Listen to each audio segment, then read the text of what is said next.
Hello, hello, friends. How are you today? My name is Quanisha Johnson. I am a licensed counselor and educator, and I am excited to bring to you today session 2 of our 4-part series. And this month, we're covering the challenges of school-age learners. So everything we're discussing for these next few weeks is all about our children, all about what they face, what things we need to do to support them and show them love and care so that they are able to grow up and be productive and healthy adults. So let's get it started into our session 2, which once again, how to encourage healthy expression and positive coping skills. So important. And here we have the contrast of 2 pictures, 2 school-age learners. And I thought these pictures, I wanted to start with these 2 photos because I think of when children think of emotions, when they think of feelings, how to express those feelings, this is what it looks like. When we're children, and when we have to write a sentence, we often use very simplistic terms. We say someone's happy, the way that the young lady going by the school bus is, or someone's sad, the way that the other young lady in the cheerleading outfit is. And so the children, the scope of their words or their way to express themselves is to say they're happy or sad. And so what's very important that we're going to discuss today is just children understanding the range of their emotions, supporting that, and letting them know there's so much in between, and that's we're not on just on these 2 ends of the spectrum, the sadness or the happiness. So just giving them more information and support in how to express that there are different types of emotions.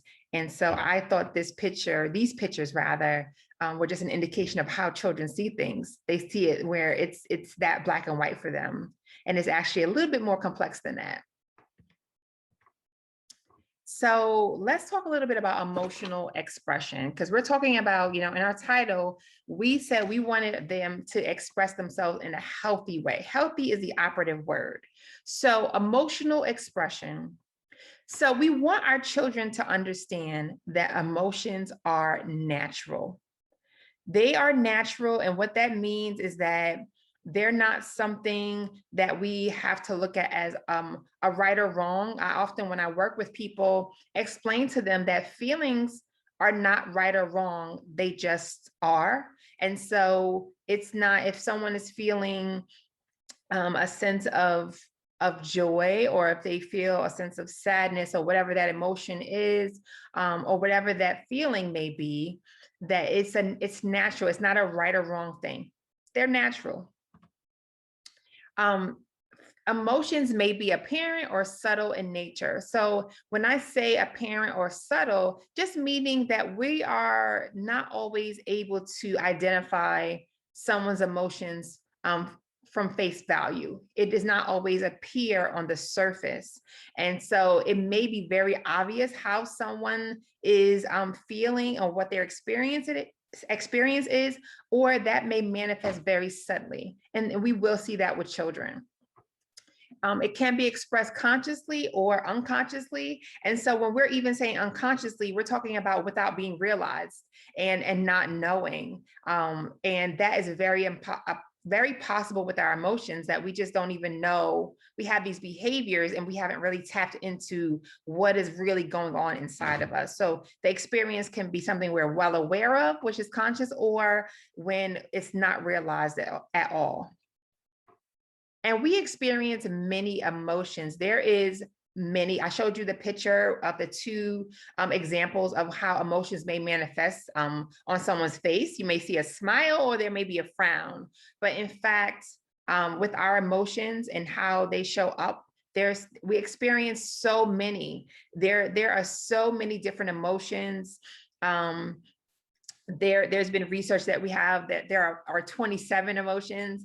There's so many that we experience, and we experience from day to day a range of them.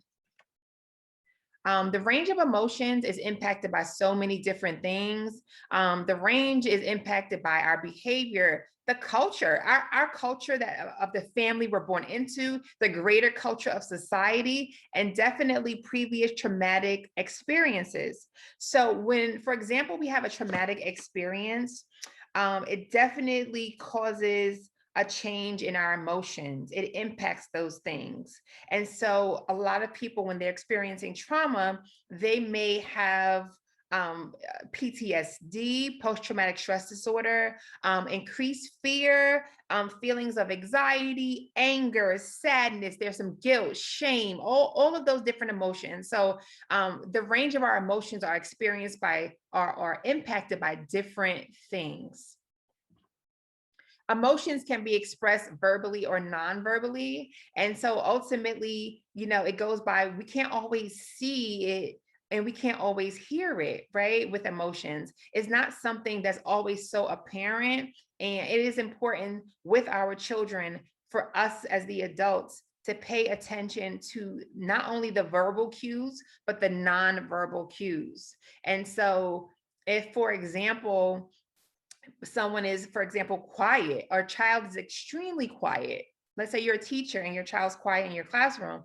And so we may on face value see that quiet is just, they're quiet. That's part of their nature. That's a part of their temperament, who they are. But that nonverbal message of them not speaking could be something else. They could be withdrawn. So there could be more. They could be experiencing some anxiety, which has caused them to be quiet. So we want to, with emotions, understand it's not what you see is what you get type of situation.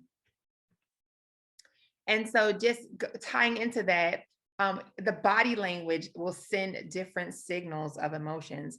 If I sat here and someone walked in and I have my arms crossed, right? And I had a frown on my face, or I just had my arms crossed. My body language, my closed off body language may signal a certain type of feeling. When we see someone smiling, we may make an assumption of how they're feeling. And once again, we have to be mindful and careful of that, because it's the idea, especially with our children, of what we see is not always what we get. That may not be internally what someone's feeling based upon what they're seeing on their face. Even the idea, of crying and what crying represents. And crying is not an emotion.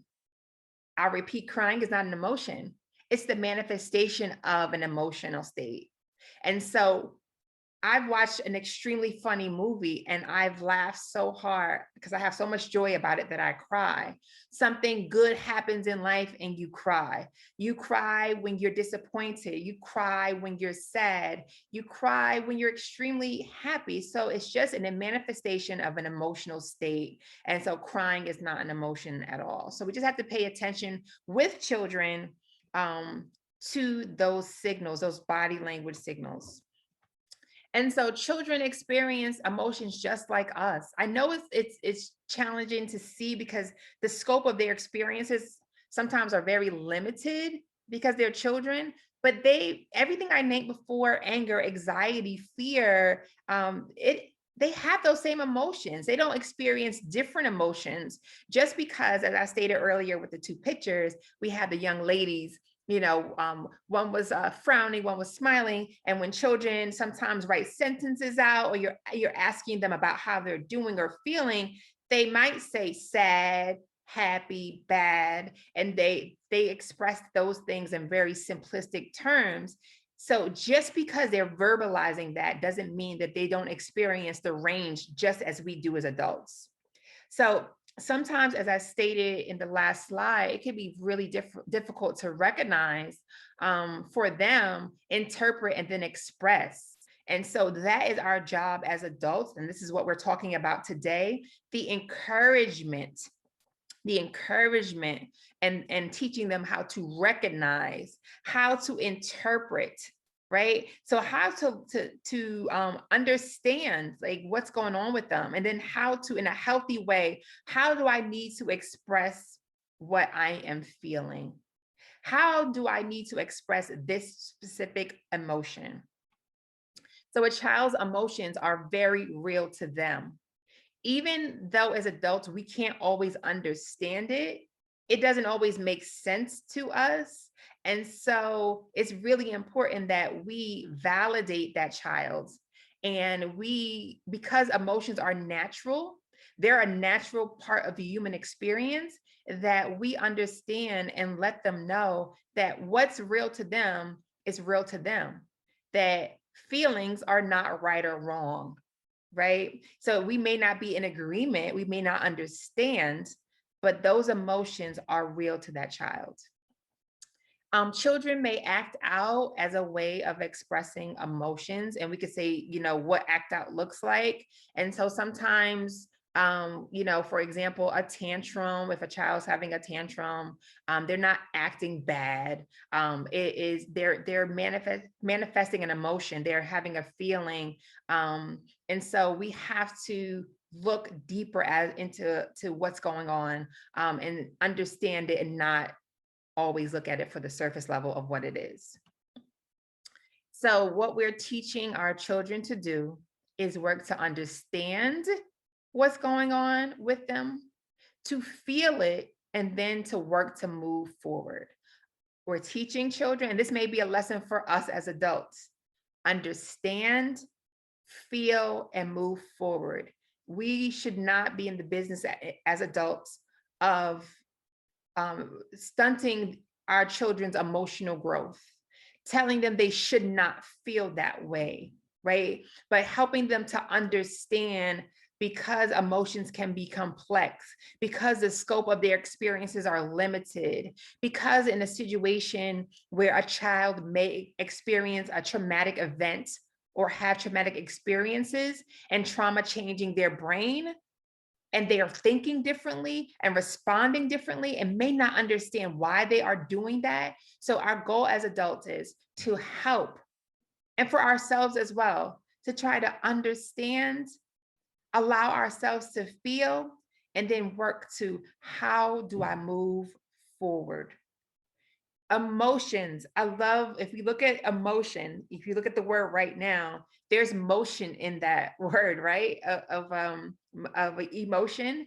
And so I always think of, just, when I'm explaining to children about what emotions are, I am really honing in on that word motion, and that emotions are meant to move. So we're not, you're allowed to feel sad, but we don't want to be in a constant state of sadness. You're allowed to feel frustrated about a situation, right? When you're a child, we talked about last week how children may see the world and they look at a certain stage, they're like, fair versus unfair. I got 4 cookies, he got 5, that's unfair. And then they feel something about that. They feel that they're treated differently, they're frustrated. So they feel these things, and it's not, like, once again, about it being a right or wrong feeling. It's just they shouldn't feel frustrated about that cookie tomorrow. Next year they should not be thinking about, I got 4, they got 5. So just, we're wanting to teach them that emotions move. We're going to experience a range of them. They look different. We want to increase their emotional vocabulary, and give them a greater understanding of how we feel them, what that looks like, and then working with them to find ways that work for them to move forward from that feeling. So as a child, I even did a little research on this to see how others connected to this experience in terms of messages from childhood. Growing up as a child in a Black family, I often would hear these messages about when I express myself, and how my emotions manifested. And so looking online and looking at, like, different memes or things from Black Twitter, and seeing that this is a part of for many homes, the Black experience, right? It's a cultural piece, and I'm generalizing, it doesn't mean every Black family, but there's messages that we talk about intergenerational patterns, and we talk about lessons that are passed down, information, behaviors, and so things that are passed down about emotions. And so these are some things I found others experience being told as a child. Stop crying before I give you something to cry about. So we talked earlier about crying not being not being an emotion, but rather being a manifestation of an emotional state. So you can experience any emotion and it manifests in your tears. And so, for example, this here, if you were in trouble and you did something that you weren't supposed to do as a child, you had the right to be disciplined by your parent and correct it, because discipline is about teaching, right? So if we take that root word, that disciple, right? We're as children, they're students, we're teaching them something. So when they're doing something that might harm them, whether it's physically, emotionally, mentally, that might harm others, it is our duty to teach. To discipline. And so, of course, parents have the right to discipline their child. We as children, I remember being a child and sometimes not liking it and accepting that I'm disciplined and that I can't watch television or I'm not allowed to go outside, but feeling frustrated, maybe with myself or hurt because maybe the words of my parents weren't kind at that moment. And so to tell me to stop crying before I give you something to cry about was not allowing me to feel my feelings, because my feelings weren't right or wrong. They just were my feelings. And crying is how it manifested. So just these messages, these things passed down that we want to be mindful of as parents and caregivers when it comes to dealing with our children. And it was funny to me, and ironic funny that when I'm looking I'm looking online, this is common. This is common in Black culture, in our families, and this is something that's passed down, but we're not realizing that it sometimes sends a message about emotional expression that we don't want to give. You'll be all right. So another one, you'll be all right. So no matter what um was going on, and not everything, we're not wanting to just say you're going to be okay. Everything's going to be okay. And I love encouragement. We want to encourage our children, but we also want to encourage their emotions. Once again, that they're allowed to be frustrated, that they're allowed to learn how to deal with certain situations and the emotions that come with certain situations, and what to do when their perception is that things aren't all right. And so to like help them through that process of, in a healthy way, expressing themselves and listening and hearing them out. What are their concerns? What are they feeling about it? And getting more information about the situation, getting more information about what their emotional state is. And then I have this other piece here about fix your face. So our emotions often show up, as we said earlier, in a non-verbal way.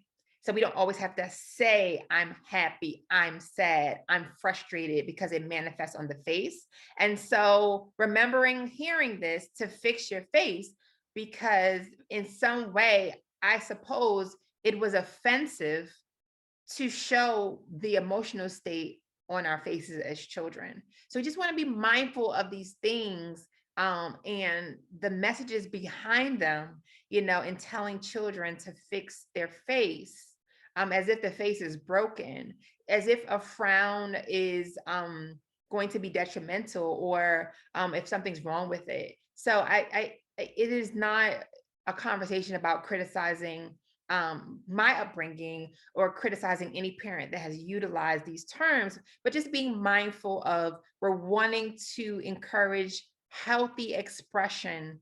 We're wanting to encourage children to feel their feelings, to be able to, in a healthy way, express their emotions. And just in my role as a licensed therapist in working with clients, just often talking about feeling as though, they were not allowed to express themselves, or there was fear or anxiety of what was to come if they expressed themselves. And I don't mean in a disrespectful way, in a talking back way, as we, say about talking back, but in having an experience and feeling as though I'm not able to share my experience and my feelings about that experience. And that can sometimes be dangerous when there are things when it comes to safety, and not creating a space or place where something happened and a child is feeling something about it or having an emotional response and needing to express that needing and not feeling like they are in an environment that the environment does not support that emotional safety, that this happened to me today and I felt like this about it, but if I tell you, you might be mad at me. Because when I show you that I'm upset, sometimes you get mad at me. And so we just want to be very careful and intentional as the adults with our children and being mindful that, of giving them a space and a place. Because as we stated last week, we are grooming them. We are helping to grow them, to help them develop into productive adults that are going to one day leave the home. They're not going to be in the classroom. They're going to go off on their own. And they're going to be charged with the responsibility as adults to take care of themselves and to make sure that they create situations where they are safe. And it's not just physical safety, but it's emotional and mental safety as well. So it's okay to feel your feelings. And so that's a message that we're wanting to give our children. It is okay. We're not wanting to teach them about suppression and avoidance. It's unhealthy because when we have our feelings and we keep them inside, it doesn't mean they go away, right? They don't necessarily leave us. And so it's okay to feel sad sometimes. Your joy is okay, your happiness is okay, your frustration, that it's okay. Because remember, we're wanting to understand, we're wanting to feel, and then we're wanting to move forward. That is always the goal. I want to understand the reasons that I get really angry in this situation. Gotta dig deep. That's what therapy does sometimes. It helps you to unravel. I want to understand the root of this. This anger, and I feel it, but I want to understand what goes with this anger. I feel this, and then I want to learn the skills and the tools so that I can move forward and live my life in a healthy way. So this is what we're modeling and teaching our children. To embrace and feel your emotions and fears is healthy. Embrace and feel them. And then if you have a fear, so I always say the thing about fear, because we experience fear all of the time, and that's what often causes us to have anxiety, and that happens with our children. Their fear, they have this fear, and fear is often about the unknown of or something we imagine about an outcome. And so fear will visit. Fear will knock on the door, right? And try to come in. We don't want it to live within us. So we have to understand our emotions and embrace our emotions, try to understand our fears and to conquer them, but not to avoid them. So we want to talk some about coping skills, and coping skills are very, very important because they are the key to working through life's challenges. That's what coping skills are. How do we deal and work through life's challenges? So we're teaching our children that they will face challenges. So we're not talking about eliminating challenges. We can in some ways, but there are things that we're going to have to deal with, that they're going to have to deal with. And we want to teach them how to work through them. So the whole idea of healthy is that's the goal of everything. It's not about a quick relief. And so we don't want our children to know and to think that they will utilize this unhealthy coping skill, and it may provide some temporary relief, but there is no long-term relief, and it's more harmful. And I want to give an example. So I will give an example of self-harm. So many children engage in self-harming coping strategies, which are very unhealthy. So for example, there is cutting, there's burning, biting. So when they're experiencing, so that's a very unhealthy coping skill, utilized sometimes by children, by adults too, but we're talking about children, to get a relief from some sort of emotional pain or distress. So it's very important when we think of that, that might for that child experiencing doing that, that may provide a temporary feeling because now they're focusing on that pain and they're not focusing on the emotional distress, but it's temporary. It could be harmful in a way physically, of course. And so emotionally and mentally, if they're utilizing it for that short term relief, it is not healthy and it's not the goal. So I gave that as an example, or substance use. So things that may feel good in the temporary or may relieve us. So we want to teach our children about doing what's healthy and what works for them and not quick fixing it. And that's not the goal. We want these strategies to be healthy. We want them to be able to utilize them when they're not with us. And we want to teach them that, and we want to model that. So we are looking at two types of coping skills now, a problem focus versus emotional focus. So basically problem focused coping skills are coping skills that help you to face the problem or issue at hand. So you take it on head on or head first. So you dive into figuring out solutions. Like, what am I going to do? So how this is something that is causing a challenge in my life. And so what do I need to do to face what this is? What do I, for example, if there is a stressful situation where a friend is causing stress, and so we're teaching our children that, you know, when you are around this friend, if you're on the playground with Johnny and Johnny is being mean to you or not respecting you as a friend, and it causes you stress and discomfort, that the way that you're going to deal with this, we're not saying punch Johnny, kick Johnny. We may be telling them to leave the situation. So the problem focus is, I'm going to tackle the problem. I'm going to walk away from this situation. I'm not going to keep myself in this situation. You don't have to stand there and allow Johnny to harm you emotionally, mentally, or even physically. That I can leave the situation, go get help, and not subject myself to that. So finding strategies or solutions to alleviate the problem sometimes helps us get through it or cope through it. Emotion focused coping skills, for example, work with your emotions. So it's that when I'm facing this challenge, when I'm feeling distress, when I'm feeling some anxiety, I might utilize these strategies like positive self-talk. What am I going to say to myself? Am I going to say, you're going to be good, you got this, you can do it? What am I going to do to deal with the emotional part of me, that anxiety? I'm going to do those things. I'm going to remind myself in certain situations that it's okay to be nervous.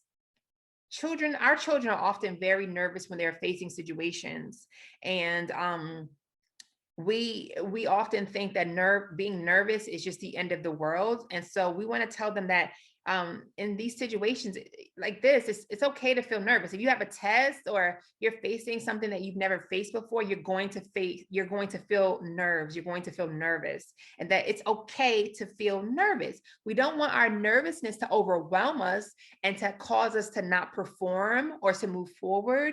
But when we're dealing with emotion focus, we want to like teach our children to say to themselves, it's okay to feel nervous. You got this. You're smart, you're capable, whatever those messages are. We want to teach them to work with those emotions and deal with them and not avoid them. So encouraging healthy expression and positive coping skills. What does that look like? So the first thing that we want to be able to do is listen to the feelings and thoughts of our children. We want to be able to listen to them. And because they are children and because they are small people, they have these emotions the way that we do. So we want to create an environment that encourages them to express their feelings. And so we want to listen to them. We don't, as I stated earlier, want them to be in a situation where they feel as though if I say something, I'm having this issue and I'm feeling this way about it, but I'm not allowed to say it. And so we want to create an environment that is safe. An environment that is safe invites children to experience and express their emotions, to deal with their feelings, and to talk about their feelings. So definitely be able to talk about them. We want to know how, so for example, in terms of listening to their feelings and their thoughts, if when our children come home from school and we don't want to just say, how was your day? Because often what answer will we get? Good, fine. We want to ask them more in-depth questions. So what did you do in school today? Right? How was recess for you today? And then they may tell you a story about something that happened or an experience they had. Oh, I'll give an example. My son said that they, as a class, they get stars or something to that effect, and that a couple of students were not doing what they needed to do, so they get an X. And so basically, he said, Mom, it's really hard when you get an X for the class to build back up to get the star. And so then my next question is, well, how does it feel, right, to have to work so hard to get to the star? Or how do you feel when you're behaving and doing what you're supposed to and other kids are not? Right? So we want to do those things. We want to encourage them to express that. And that question is not like deep, but it's just it is creating a platform, creating an environment of sharing and hearing how he sees the world as 7 years old, because he's 7. And so we want to be able to listen. And then remember, it's not always surface. So we want to like sometimes dig a little bit deeper into their feelings and thoughts and encourage them to express that as much as we can by asking questions and having an environment that supports that. Adults must examine how they model expression and coping skills. So we want to look at us as adults. It's very, very important that we pay attention to what we're doing, how we're doing it, how we're operating, because our children are watching. And so, as I stated earlier, when I showed you those messages from childhood, we have to pay attention to the things we're saying. And then we have to pay attention to how do we manage our own emotions? How do we express? How do our children see us get upset? What does that look like for them? What is our experience, and how is that manifesting in our household? When we're frustrated, what does that look like? So sometimes children, they know like, okay, mommy or daddy, they're upset, or grandma or grandpa, whoever the caregiver is, they're yelling. So that's how I know they're upset. And so we want to make sure we're paying attention. And I stated this in last week's session, that we want to heal us as adults. We want to work on us. We want to be mindful of those generational patterns, of those behaviors, of how we learn to express our emotions. Many adults that I work with would even say, like, how did we learn to express our emotions? We didn't talk about feelings. Something would happen, someone would be upset, and we didn't talk about it.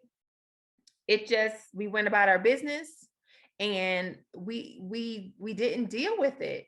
There was that avoidance. So we want to be mindful, because those patterns are passed down. And we just want to make sure that if we are wanting healthy expression, if we're wanting them to utilize positive coping skills, that we are the first teachers. We are the first teachers in the home. Of course, they go to school. I remember being a teacher and teaching second grade and talking to my parents afterwards or in the evening, and following up about my students, and the parents telling me something that they said they thought was funny, and then I would laugh, because I realized that, wow, they're repeating after me. They're saying things that I say, and I'm very repetitive. So I would say these daily things in the classroom, and they would repeat it. They would go home and they would absorb it. So just being mindful of how we are operating as adults, because the children are, we don't always have to remember expression, emotional expression. It's not always verbal, it's nonverbal. They're paying attention. They're also hearing what we're saying, seeing what we're doing. So we want to model that. How do our children see us deal with our life's frustrations, our life's challenges? What does that look like? So remember, just because we don't understand a child's emotions doesn't mean it's not real to them. We may not get what's going on with them, because once we become adults, we just think like adults. And so we often don't reflect on what was it like to be a child and what their experience was and what they went through and the challenges of being a child. And we just have to be very mindful of, they are people. They're just younger people, and what they feel is real. It's real to them. And I stated this multiple times in the different slides. What you see is not always what you get when it comes to children. And so we have to listen with a third ear and look with a third eye. And we have to look for those messages. And so I mentioned earlier acting out. So I gave an example of throwing a tantrum, or a child maybe as they get older, they're maybe in those adolescent years, they're withdrawn, and we have to, like, we got to dig deeper and figure out what that's about. Like, what is going on? What are they internalizing? What are they feeling? And so we're not always with children, because they may not understand how they feel at all. They may not really get it. They may not get why they're feeling this way. So we want to help dissect things with them. And I think what's very important is that when we're helping our children, we do remember that they are children, and they often feel powerless because someone is deciding what they do at every hour of the day, what time they go to bed, what they wear, what they're eating. And so if we want to empower them by listening to them, by validating their feelings, by encouraging them to express themselves and say, it's okay to feel your feelings. What emotions? Because emotions, sometimes we interchangeably use emotions and feelings.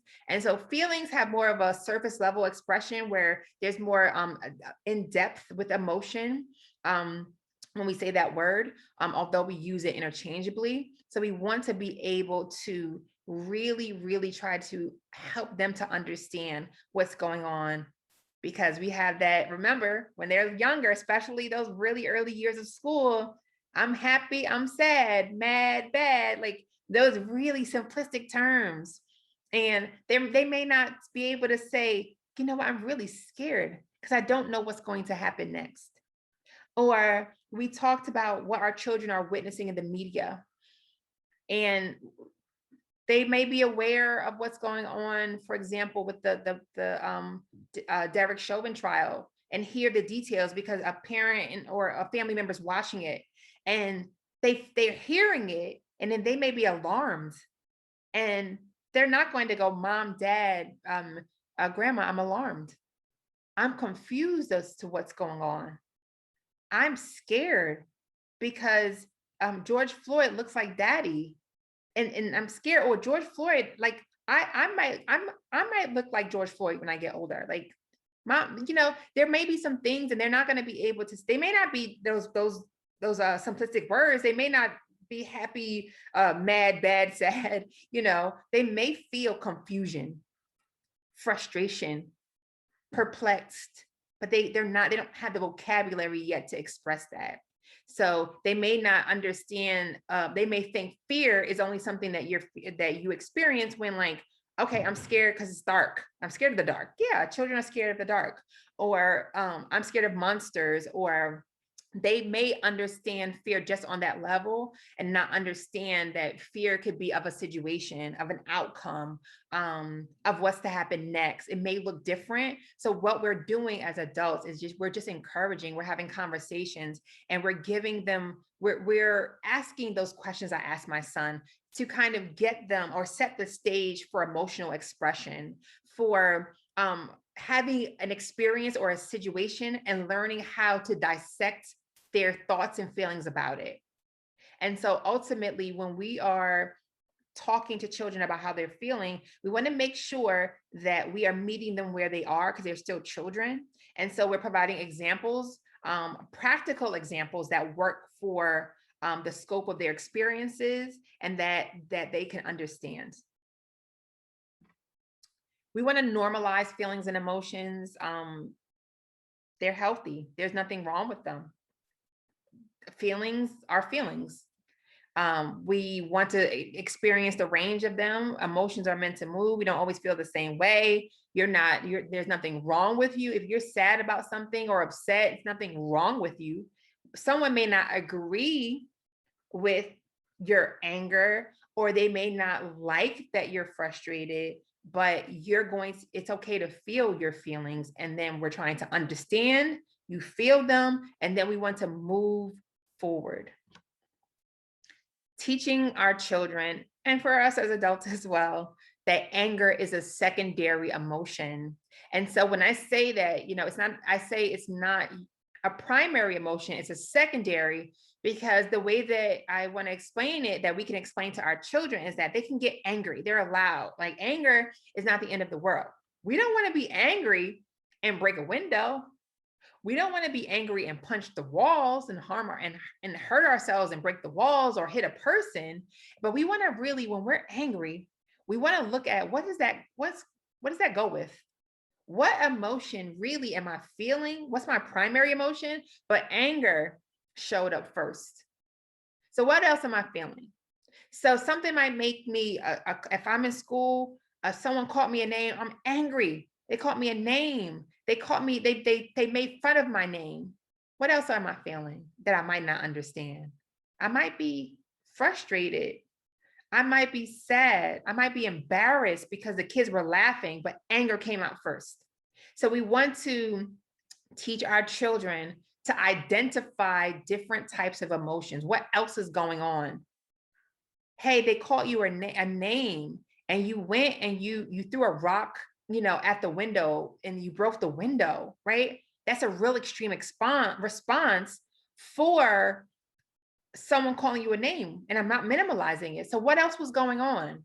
And so then through the conversation, through encouraging emotional expression, we find out that the child may be getting bullied, that that kids are laughing and they're feeling embarrassed every day, that their self-esteem is threatened, that they feel less than. And so it's really kind of diving into and encouraging the expression and asking those questions. So anger is a secondary emotion. Anger is not bad. It's how do we express that anger? What does that look like? How do we deal with it? How do we cope with our anger in a healthy way? What is triggering? Teaching our children what the word trigger. And sometimes we have to be mindful, right? Because that word trigger. So now in a lot of spaces, they're using the word trauma cue. So what is cueing you? What situation cues your trauma? And so it is similar to what triggers you, because it's like what causes you to go there and have that emotional state. Like what situation? So we want to kind of teach them, that's the part of the understanding. What's triggering? What's the trauma cue? Because every time this happens, this is how it manifests. I'm noticing that. So what's going on? We're really having these conversations and dissecting with them.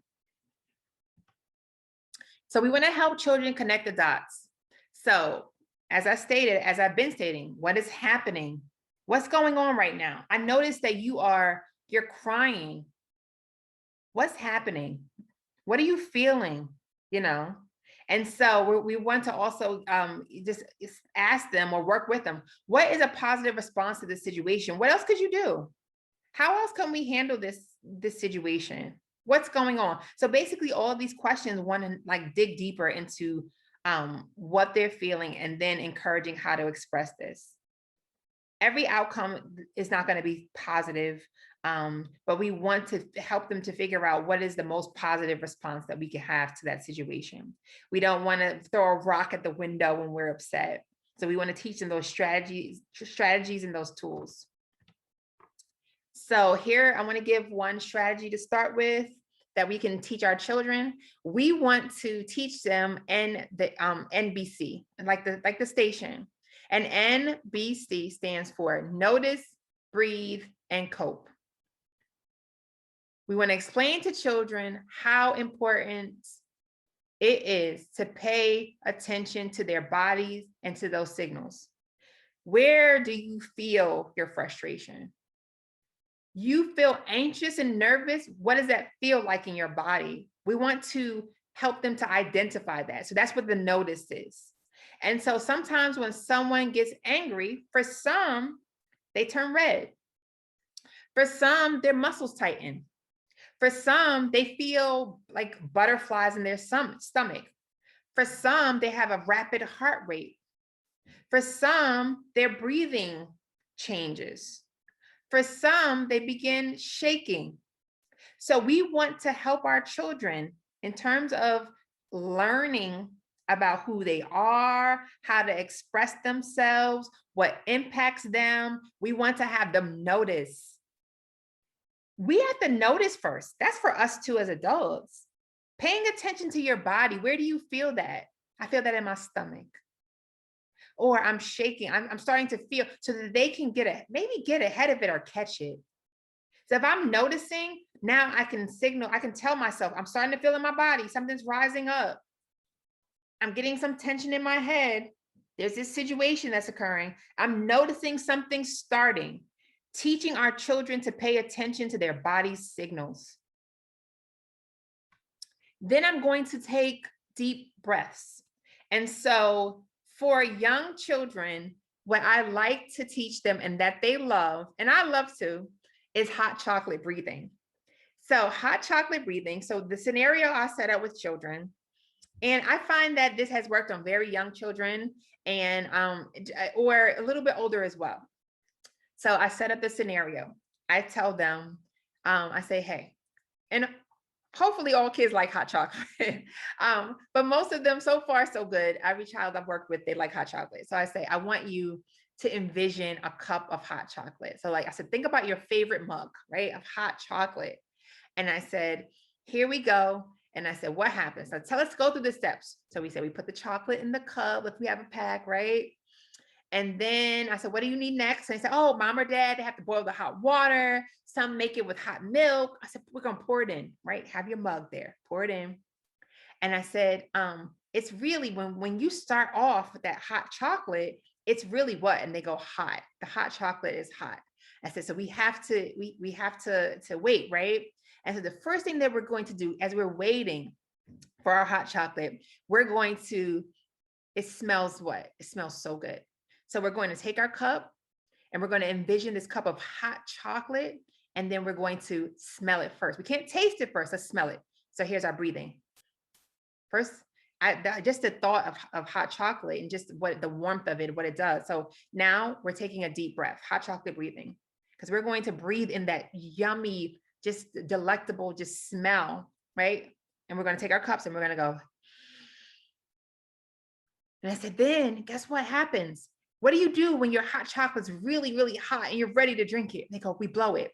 And so remember, at first I breathed in the smell of chocolate and I went, now remember, what am I doing next?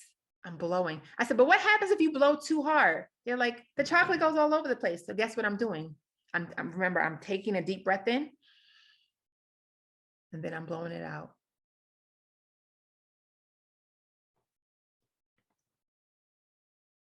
So what we're doing, we're calling it hot chocolate breathing. For one, the smell, the aroma of chocolate, there's science about chocolate and what it does. And so just the calming nature of now I'm taking my deep breaths. So now I've had children in class frustrated and they envision their hot chocolate breathing and in their mind, they take themselves through all of the steps because they're envisioning, and it brings them some kind of peace of, oh, I love, they think about, they throw the marshmallows in, we do all those steps, but then just remembering to like breathe. It just gives them a signal to breathe, to inhale, remember smelling that chocolate. And I've had kids tell me they could smell the chocolate when they're doing it. So just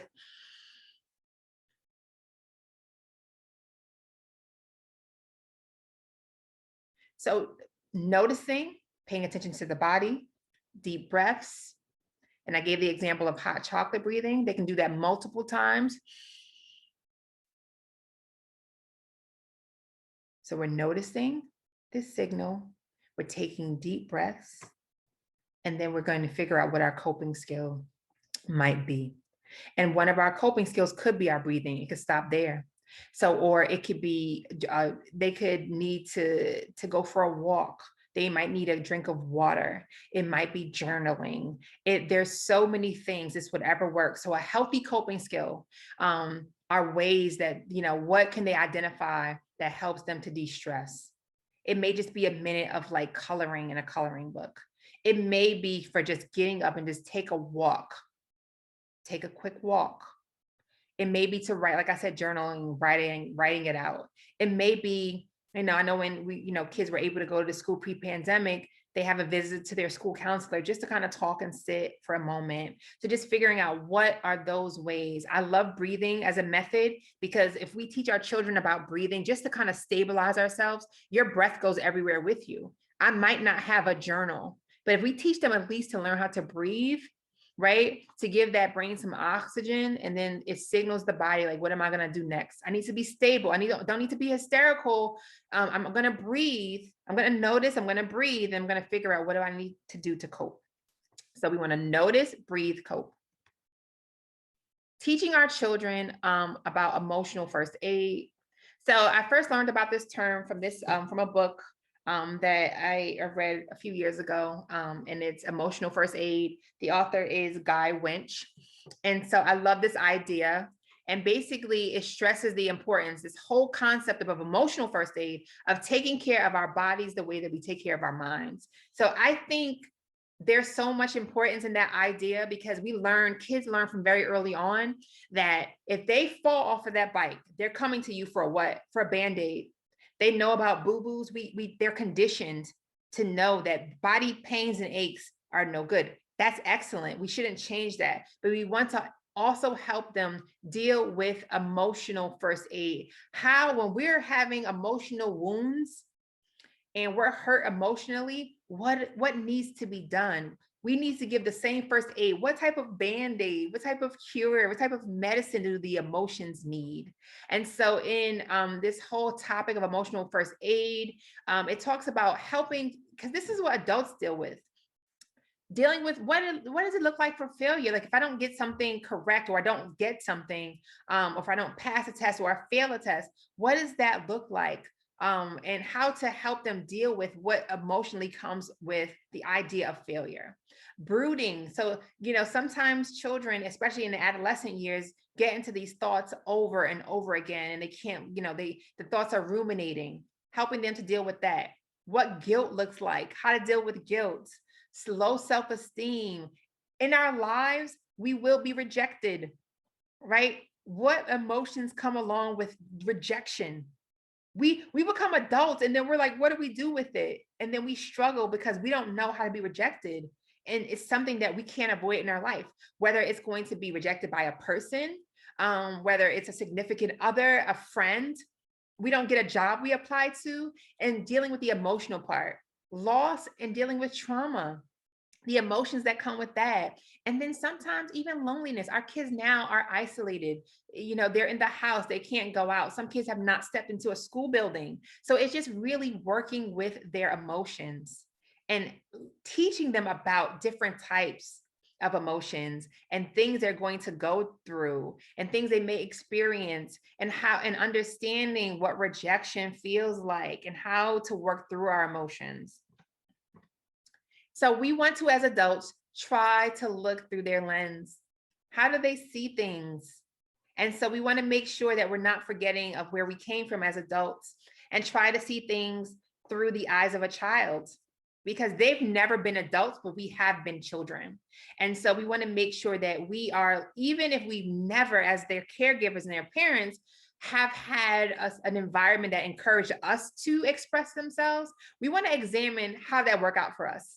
How does that not being able to feel our feelings, express our emotions, learn healthy coping skills, how did that impact us in adulthood? How does that, or did that get in the way of emotional expression in our relationships? So we want to be mindful of the things passed down to us, what we learn about expressing ourselves, and think about how that experience might be for your child and look through their lens. So we are going to take a few minutes now, and we're going to do our reflection activity. And this reflection activity is a little bit different today. It's not necessarily writing. This is something that you're able to do as an adult and as a child. And we're going to build a coping skills toolbox. So we talked about coping skills and we want them to be healthy strategies to deal with life's challenges, to deal with life stressors. And so what we want to do, I want to show you some things. So I want you to envision when you're building your box. And when I say toolbox, I don't mean literally a toolbox. It could be any type of box. It could be an old shoebox. It could be a crate. It doesn't matter the box itself. It's just what we put in it that has the value. So I want you to envision for your box. These are some examples. And this is not all encompassing of what will be in your box. What places are most relaxing to you? So just kind of envisioning what that looks like. So there is something that you can do or you can teach your children to do, is to envision their happy place or their safe place. So you would have them just close their eyes and think of a place, whether it's called their happy place or safe place, that they can visualize and go to, that they feel that safety, that warmth, that happiness. And so they can visually go there. They could see what it looks like in their mind. They could, you can ask them about what it feels like when they're there. You can ask them, is there a smell there? What do they hear? And have them go to this happy place. So in your toolbox may be an image, a picture, that when they open that box, when they're dealing with some type of emotions that they want to work with or work through, they have an image or picture or something that reminds them of that happy or safe place. Then we might have a journal for your thoughts. And so I want to just give examples of all things. The first thing I had there was the places that are most relaxing. So in my toolbox, this is a picture of a postcard from Puerto Vallarta, Mexico. And so also I had some aroma in this bag with these postcards, so it smells amazing. So immediately when I see the picture and smell it, it brings me a sense of calm. And so like, this is an example of a relaxing place. I think about being here. I remember being on the beach, what the water sounded like. I could hear the sounds of just people walking by. And then I have the journal for writing out your thoughts. So in my coping skills box, I might just have a journal there, that if I'm having any thoughts that I need to get out, then this is inside of my box. Then I have grounding objects. A grounding object is anything that brings you back to the present. Because often when we are feeling anxiety or a heavy emotion, we're either somewhere in the past about what happened, what we could have done, or we're so far ahead in the future, nervous or anxious about an outcome. And so what grounding does is brings us right back to the present time. So your grounding object might be something that as soon as you see it, you touch it, you taste it, it brings you to the right now. So an example of that would be in my box would be a candle. So I have this aroma of the candle, and it is a vanilla candle. And so when I love smelling candles. So in my box, it would be a candle that when I smell the aroma, it just brings me right back to right now. Because all I could focus on at that moment is just smelling my candle, what it smells like, just it bringing me back. Some people have coffee beans, lavender, eucalyptus mint smells. And so those are just examples of things that would be grounding objects, things that when you touch it, when you see it, it just brings you right back to the present. And then special photos. So I have a photo in my box, and this is a photo of my daughters when they were really young. And it also reminds me of another happy place, which is us. We pre-pandemic went to Disney World a lot. So they have Mickey ears. And so when I see this picture, no matter what I'm thinking, it takes me to the happy place and also to the happy thoughts of what life looked like at that time. I can look and I can reminisce about that day, and just I see the outfits and I remember the dresses and like what they look like, and buying the Mickey ears and so on and so forth. So these are things in my box. Additionally, in my box, I have a coloring book, right? Coloring is so peaceful. And so it is just such a great activity to do for calming. And so this would be inside of my box. And so ultimately, in your coping skills box, and I'm going to reiterate this part, or it's just maybe I didn't state it in the first place. We're not doing this because this box eliminates all life problems. Absolutely not. It is just a healthy thing that we do that is going to help us to kind of sort through or work through. I feel as though before we even deal sometimes with life's big issues, we have to learn how to just kind of get ourselves to just a very stable point, of a relaxed point, a calm point. And when we're in a certain emotional state, we're not able to deal with life's challenges. So coping skills are not a distraction from reality. We're not trying to escape our reality. We're trying to soothe ourselves. And so if we are hysterical and we can't function, we can't breathe, we can't think, how can we tackle the big challenge? But these things in my box just take me to a place of calm and peace. And so once I'm there, once I can now stabilize, once I could just take a second instead of being over there and over there and bring myself back to the present moment, then maybe I can at another time work on what to do next. So I'm wanting you now to think of what's going to be in your box.